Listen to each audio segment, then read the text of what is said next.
Writing news చూస్తున్నాము. CPM రాష్ట్ర కార్యదర్శి తమ్మినేని వీరభద్రంకు గుండెపోటు వచ్చింది. ఇక కుటుంబ సభ్యులు స్థానికంగా ఉన్న హాస్పిటల్ తీసుకెళ్లి అక్కడ ప్రాథమికంగా చికిత్స అందించారు. అనంతరం డాక్టర్ల సూచనతో హుటాహుటిన హైదరాబాద్కి కుటుంబ సభ్యులు తీసుకొచ్చారు. దీనికి సంబంధించి ఏఐజీలో మెరుగైన ట్రీట్మెంట్ ఇవ్వాలని చెప్పేసి డాక్టర్లు కూడా కుటుంబ సభ్యులకు తెలిపారు. ఇక మొన్న రీసెంట్గా జరిగిన ఎన్నికల్లో తమ్మినేని వీరభద్రం సిపిఎం తరపున ఆయన పాలేరు నియోజకవర్గం నుంచి ఎమ్మెల్యేగా పోటీ చేసి ఓడిపోయారు.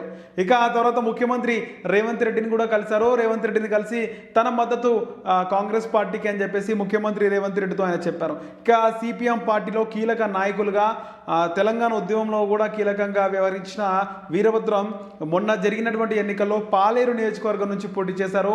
ఇక ఉమ్మడి ఆంధ్రప్రదేశ్లో ఉన్నప్పుడు కూడా పార్టీలో ఆయన కీలకంగా వ్యవహరించారు. క్రియాశీల కార్యకర్తగా నాయకుడిగా ఎదిగిన ఆయన ఇక ఆంధ్రప్రదేశ్ విభజన అనంతరం సిపిఎం రాష్ట్ర కార్యదర్శిగా ఆయన నియమింపబడ్డారు. దీనికి సంబంధించి తెలంగాణలో సిపిఎంకి సంబంధించి ప్రతి కార్యక్రమంలో ఆయన చురుకుగా పాల్గొంటారు.